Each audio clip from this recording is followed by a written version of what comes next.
Booktube. Sorry for the weird angle. I wanted to get all the pets in the frame if possible. She's never too far away from me, but I wanted to get Tucker here on the frame, get him, if I can lift him up. He's laying down right beside me, and so yeah, I wanted to get him in the frame if possible. But yeah, he's having fun laying down. As older dogs do. But I'm here today to do the nonfiction. Let's see. The nonfiction on Booktube Tag. I have my phone here and my tablet to go the questions and some books to show you. This was created by Olive over at Book Olive, and I wasn't tagged by anyone. At least I don't think so. I was watching several people's videos, but yeah, I thought I'd go ahead and do it anyway because I love nonfiction, and this is the perfect time of the month. Perfect time of the year to do this tag. So let's see. The first question is, how much nonfiction do you read? I haven't read a lot recently because I was participating in several different Booktube events. Like I was participating over the summer with the Romance Book Bingo, and then in Victober, I was focusing on Victorian literature and mysteries. And then in between those two events, I was moving in August and September. But yeah, on average, I read like 5 to 10 nonfiction books a month, and I read between 25 and 30, so yeah, around a third. Of course, I would like to up my game I'm in reading nonfiction, and that's a goal I have, but yeah, that's where I'm currently at right now. Let's see, number 2, what kind of nonfiction videos do you make / do you want to make on Booktube? And I recently filmed my nonfiction November recommendations, and I had a really hard time eliminating books and choosing books in general, and so I thought it'd be a good idea to break it down more into, instead of just saying broad kind of nonfiction, doing nature, science, history, etc., and just focusing on one video on each. So even with that, I would have a hard time picking books to recommend because I like so many of them. But yeah, I thought that would be a good series to do during the month. Number 3, what's your favorite subgenre of nonfiction? I hate these favorite questions, and there's a couple in here that's focusing on favorites. But if I had to pick, I would say history and nature are my two, they can almost do no wrong. I love both of them, and so yeah, even with this, I couldn't pick just one. If I had to pick one, I'd probably say history. That's like one of my first loves of nonfiction is history. But yeah, both. I can't really choose. See, number 4, do you have a favorite nonfiction book? And no, I don't. But looking at the books I read last year, this is one that stuck out in my mind. There's like dog hair on it. Is The Unwinding: An Inner History of the New America by George Packer. And I really like this one because I could really identify with what this book was talking about, because it's talking about how what's happening in America, the unwinding. So it's like how it started out, but it's been a superpower for a really long time, and what's its demise, what is happening to weaken it. And so it focuses on a broad range of things, but what I really like about it is talk about the socioeconomic class, how it includes Oprah and Jay-Z and what they're doing in the social media. But then also you get people from the lower end of, lower income people. And so I could really identify with it because part of this book was talking about an area where I grew up. I grew up in South Central area of Virginia. And so there was a section in this book that was talking about that area. And so I could really identify because I knew the different people they're talking about. I know exactly who these people are, kind of thing, and the area they're talking about too.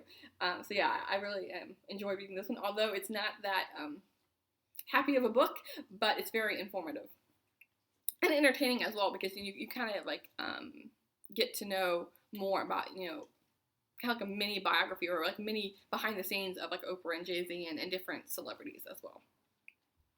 Let's see. Number 5. What do you think keeps people from wanting to read more nonfiction? And I think it's, like I said, I watched several people's videos, and I agree with what they're all saying. I think it has a lot to do with the education system. Because even me, I love history. And if you give me a 5th grade history textbook, I'm not going to enjoy it probably. It's boring. And so I think, once students get out of the education system, they want to run away from nonfiction. They don't want to go back to it because it was a tedious thing to read about. And then even if they want to get into reading nonfiction, where do they start? And if you go into a bookstore and you see all these huge books, and also that nonfiction is a broad range of categories. And so, not everyone has a Booktube to be able to access and ask for recommendations. A bookseller probably won't. I mean, not probably, but I mean, you don't know if they read nonfiction or not. And so, where would they find recommendations? How do they know where to start? And so, I think that has a lot to do with it. Let's see, number 6. Why do you like nonfiction? And again, I was saying with like everyone I was watching talk about this. I like nonfiction because I love learning. I kind of take it as like my secondary postgraduate education, if you will. I think it's fascinating because I'm just constantly learning and expanding my mind and expanding the topics I want to read about and learn about, and it just gives me a thrill reading nonfiction. And the same as like fiction, you get sucked in the book and you just wonder what happens next. With this, it's like, wow, I never knew this. And so it's like kind of like, I don't know. It's a really good learning tool. Like, yeah. So yeah, learning is what drew me in. Let's see. Number 7. What's a nonfiction book you read because of Booktube? And so recently, what I chose Will My Cat Eat My Eyeballs? Big Questions from Tiny Mortals About Death by Caitlin Doty. And this is the one I read recently for Nonfiction November. And I initially heard about this through actually Olive's channel and who created this tag. And so yeah, this one I might not have picked it up. Like I mentioned before when I was talking about this my TBR, it's not something I would normally gravitate towards. I like that morbid kind of humor, and of course everyone knows we're gonna die, but I don't know if I want to spend an hour or two reading about it. But yeah, I'm happy that I did, and it was very entertaining. So yeah, this is one, and then another one, because I think the next question is, what's the best nonfiction book you've read recently? And this one kind of goes hand in hand with like two birds with one stone kind of thing, because I read this book because of over on Steve Donahue's channel. He was doing his bookshelf tour, and so this is one that he was talking about, The House on Nauset Marsh, a Cape Cod memoir by Wyman Richardson. And I picked this one up because of him, and it's one of the better books it's like the most recent best book that I've read in the nonfiction category. And this is about a Boston doctor who he grew up going to this Cape Cod home, and he now is going there as an adult. And so he has memories, nostalgia about it. But then he also is currently going there. And it's an older book. It was written in the 1940s, and so it's like learning about like the old school kind of Cape Cod, and how he didn't have all these like fancy gadgets or this elaborate home. He was working with kerosene lamps and an old cook stove and cooking over the fireplace. And I adored this book. It was great. Let's see. And then number 9, what are some of your nonfiction reading goals? So yeah, for Nonfiction November, I'm solely focusing on nonfiction, and I've participated in this read along like 2 or 3 years now. And each November that I solely focus on nonfiction, I often find that it's like some of my favorite reading is from November. And so I really want to put more of an emphasis on nonfiction more than I do. So I would like to bump up my nonfiction to at least a half.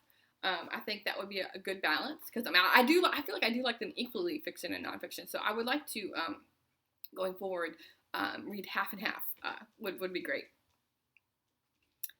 Let's see. Number 10. What's your advice for incorporating more nonfiction into your reading diet?